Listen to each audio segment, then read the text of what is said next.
What happens when the mightiest empire of the ancient world refuses the command of the living God?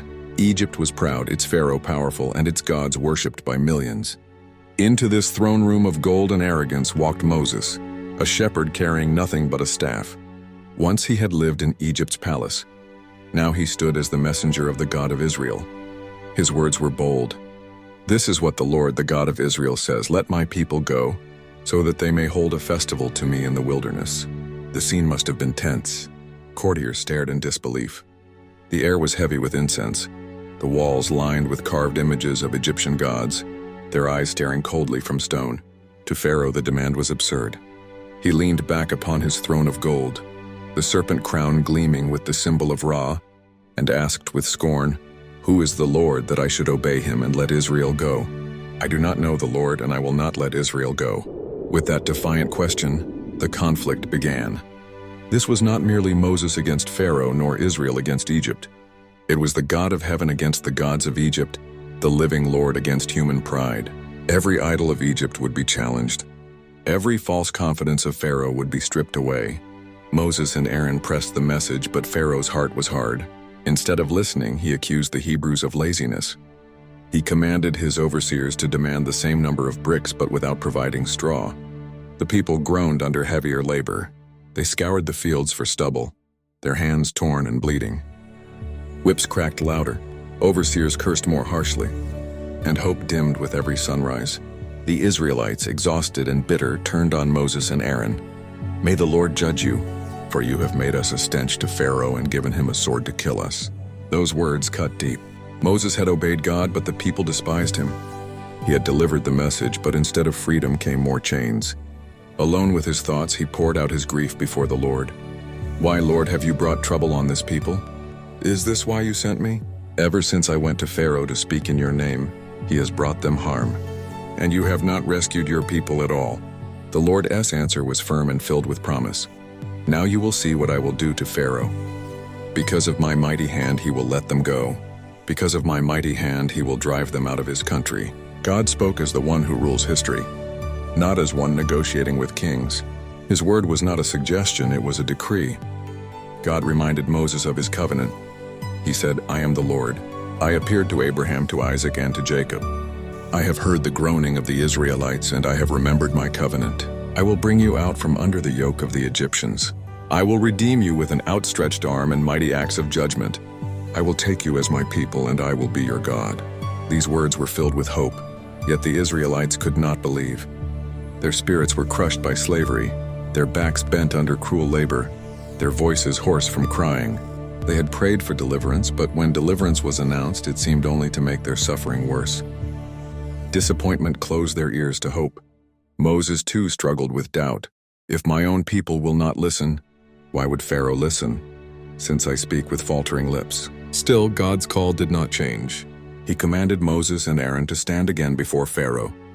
What seemed like failure was only the opening act of a greater plan. Pharaoh's hardness of heart would not hinder God. It would become the stage upon which his power was revealed. The mighty king thought himself untouchable, but his throne would tremble before the word of the Lord. This first confrontation teaches that obedience is not measured by instant success. Faith often means speaking when results seem impossible, standing firm when hearts remain hard. Moses had spoken and been mocked.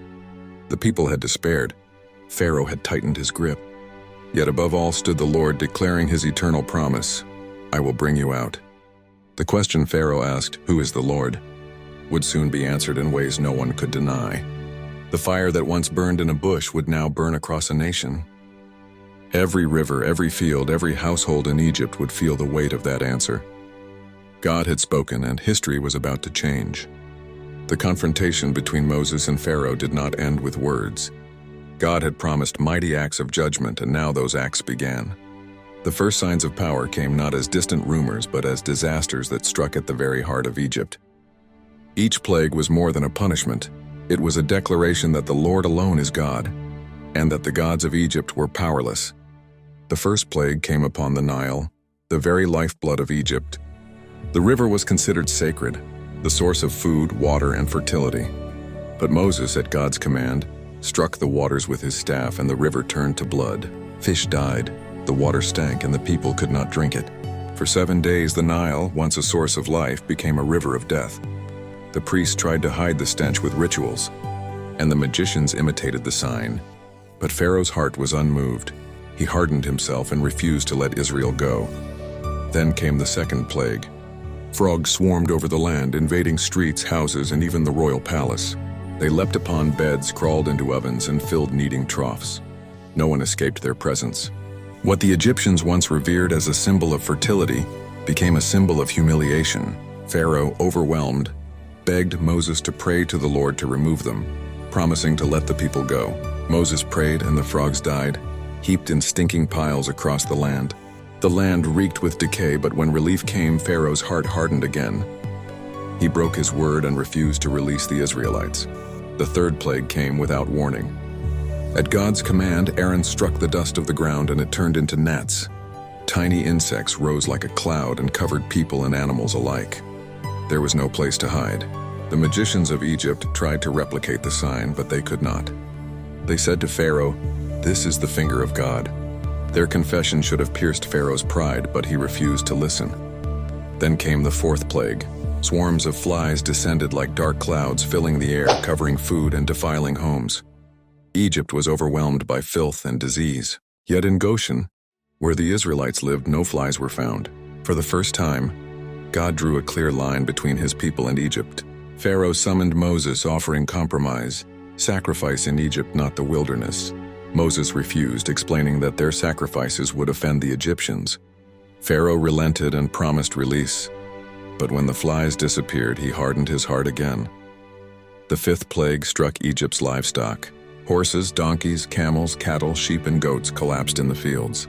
The cries of herdsmen filled the air, and the economy of Egypt began to crumble. Yet not one animal belonging to Israel was harmed.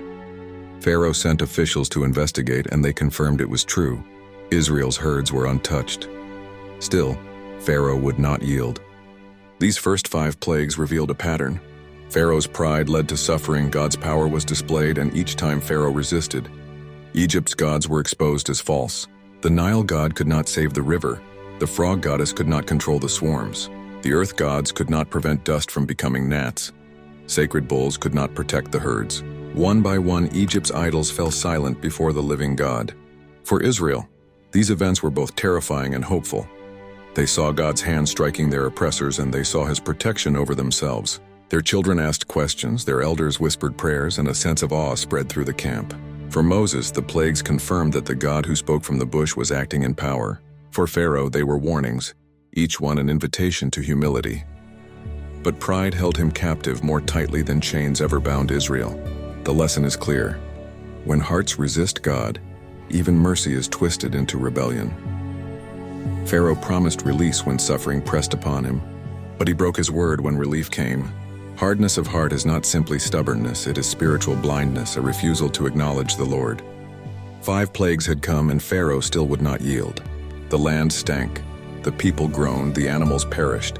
Yet Pharaoh's throne stood in defiance. The stage was set for even greater acts of judgment, and for God's glory to be revealed more fully in Egypt. The God who turned water to blood and sent frogs into palaces was not finished. The battle between divine sovereignty and human pride had only begun. The first 5 plagues had shaken Egypt, but Pharaoh's heart remained hard. The Lord had shown his power in water, land, and animals, yet Pharaoh refused to bow. Now the judgments would escalate, striking deeper into the life of the nation. The 6th through 9th plagues revealed not only God's sovereignty but also his mercy, as he continued to warn Pharaoh before the final blow. The 6th plague began with soot from a furnace. At God's command, Moses and Aaron took handfuls of soot and tossed it into the air before Pharaoh. The fine dust spread over Egypt, and festering boils broke out on people and animals. The sores were painful, burning red welts that spread across skin. Cries of agony echoed through villages, and physicians could offer no cure. The magicians who once tried to imitate God's works could not even stand before Moses, for they too were covered with sores. Egypt's wise men were silent. Pharaoh's priests powerless, yet Pharaoh still refused to yield.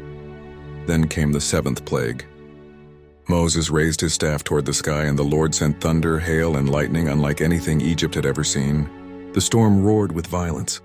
Hailstones the size of fists battered fields, stripped trees bare, and crushed vines heavy with fruit. Servants who ignored God's warning lost both slaves and animals in the storm. Roofs shattered, crops flattened, and terrified families huddled in corners praying for protection. The crash of thunder echoed like drums of war, and lightning split the sky with blinding fire. Pharaoh, shaken, confessed, "This time I have sinned. The Lord is in the right, and I and my people are in the wrong. Pray to the Lord, for we have had enough thunder and hail. I will let you go. You don't have to stay any longer." Moses prayed, and the storm ended. But when the storm ceased, Pharaoh's heart hardened again. His words of repentance vanished as quickly as the clouds. His pride would not let go. The 8th plague came as a devouring swarm. Locusts, driven by an east wind, covered the land until the ground itself disappeared. They ate every green thing the hail had left, stripping trees bare and leaving fields desolate. The sound of their wings filled the sky like rushing waters. Farmers wept as their fields vanished before their eyes, and mothers clutched children as hunger loomed. Egypt's wealth in grain and fruit was consumed in hours. Pharaoh's officials, broken and desperate, pleaded with him, "How long will this man be a snare to us? Let the people go, so that they may worship the Lord their God." But Pharaoh resisted until desperation broke him. He called Moses and Aaron, begged for forgiveness, and asked for prayer. Moses prayed, and a west wind drove the locust into the sea. Yet when relief came, Pharaoh sinned again and hardened his heart. The 9th plague struck at the very heart of Egyptian religion. For 3 days, darkness covered the land, a darkness so thick it could be felt. The sun, worshipped as the god Ra, was silenced. Lamps gave no comfort, and even fire seemed to falter. Families sat in silence, afraid to move. Merchants abandoned markets. Temples stood in eerie quiet, and prayers to Ra went unanswered. The streets of Egypt became tombs of fear. Yet in Goshen, the Israelites had light. God again separated his people from Egypt. Pharaoh summoned Moses and offered a bargain. The people could go, but the livestock must stay. Moses refused. Worship without sacrifice was no worship at all. Enraged, Pharaoh shouted, "Get out of my sight. Make sure you do not appear before me again. The day you see my face, you will die." Moses replied calmly, "Just as you say. I will never appear before you again." These plagues showed escalating power and escalating rejection. God had struck health, crops, animals, and light itself, but Pharaoh's heart remained chained by pride. Even when his own officials urged surrender, he would not. Each plague was both judgment and mercy. Judgment on Egypt's gods, and mercy in that it was not yet the final plague. God was giving opportunity for repentance, but Pharaoh closed his heart. The story teaches that words of repentance without true surrender are empty. Pharaoh spoke of sin, begged for prayer, and promised freedom, but his actions betrayed him. True repentance is not shown in words alone, but in obedience. Pharaoh's refusal stands as a warning for all generations. Pride blinds and pride destroys. 9 plagues had fallen. Egypt was wounded, its land ruined, its people broken. Yet the greatest judgment was still to come. The God of Israel was not finished. A final, devastating sign would bring Pharaoh to his knees and open the door for Israel's deliverance. 9 plagues had come and gone, leaving Egypt devastated. Crops were ruined, animals dead, and the people broken in spirit, yet Pharaoh's pride still chained him to defiance. His throne seemed strong, but his heart was weak, hardened against the word of the Lord. Now God declared that one final plague would fall, a judgment so severe that Pharaoh himself would drive the Israelites out with haste. This last act would strike at the very core of Egypt's power, breaking the will of its king and the grip of its gods. The Lord told Moses and Aaron, "I will bring one more plague on Pharaoh and on Egypt. After that, he will let you go from here, and when he does, he will drive you out completely." The sentence was clear. Every firstborn in the land of Egypt would die. From Pharaoh's own son, heir to the throne, to the firstborn of the lowest servant girl, and even the firstborn of the cattle, no household would be spared. A cry of anguish would rise across Egypt unlike anything before. Yet God promised that among Israel his people would be protected. But before judgment fell, God gave his people instructions that would mark a new beginning. Each family was to choose a lamb without blemish, a year-old male, and keep it until the 14th day of the month. At twilight they were to slaughter it, and with its blood mark the door frames of their houses. The meat was to be roasted over the fire, eaten with unleavened bread and bitter herbs, and they were to eat it ready for departure, belt fastened, sandals on, staff in hand. It was the Lord's Passover, for when he saw the blood, he would pass over those homes, sparing them from judgment. The Israelites obeyed. Fathers explained the meaning of the lamb's blood. Mothers prepared the meal in haste, and children asked questions that became part of their faith. Why is this night different from all others? Stories of slavery and promise filled the homes. As families waited in silence under the covering of the blood, the lamb became their shield and faith became their refuge. At midnight, the Lord passed through Egypt. Death visited every household not covered by the blood. From the palace of Pharaoh to the hut of the poorest slave, from nobles to prisoners, the firstborn fell. Even the firstborn of livestock perished. The cries of grief were heard everywhere. Mothers wailed, fathers tore their garments, and the sound of mourning rose like a storm across the land. The temples of Egypt were silent, their gods of stone powerless to save. Egypt was broken under the hand of the Lord. But in Goshen, where the Israelites lived, peace reigned. The blood on the doors spoke louder than fear. The destroyer passed over those homes and no harm came to them. Families held one another tightly, hearing the cries of Egypt, but knowing they were safe under God's promise. Not one of them was touched. The blood of the Lamb had made the difference between life and death. Pharaoh rose in the night, his heart shattered by the death of his own son. His voice, once proud, was filled with desperation. Up, leave my people, you and the Israelites. Go worship the Lord as you have requested. Take your flocks and your herds and go, and also bless me. The Egyptians themselves urged Israel to depart quickly, pressing silver, gold, and clothing into their hands, desperate to see them gone. The slaves of yesterday left Egypt as a free people, carrying the wealth of their oppressors. They marched out in haste, more than 600,000 men, besides women and children, their flocks and herds with them. What began as a night of terror became the dawn of deliverance. This night became the foundation of Israel's identity. God commanded them to remember it every year, to celebrate the Passover as a lasting ordinance. They were to tell their children the story, how God brought them out with a mighty hand, how the blood of the Lamb marked them as his own. The unleavened bread reminded them of haste, the bitter herbs of suffering, the Lamb of salvation. This meal was not only memory but prophecy, pointing forward to Christ, the true Lamb of God, whose blood takes away the sin of the world. The 10th plague shattered Pharaoh's pride. He who claimed divinity was humbled before the true God. Israel's deliverance was complete, not by their strength, but by the power of God and the blood of the Lamb. The Exodus was not an escape. It was the birth of a nation, redeemed to serve the Lord. Their journey of faith began that night, and the world would never be the same. Thus the plagues ended. 10 judgments exposed Egypt's false gods, and 10 acts of mercy preserved God's chosen people. From cries of death to songs of freedom, the Lord showed his might and his mercy. The plagues were over, but the covenant story had only begun.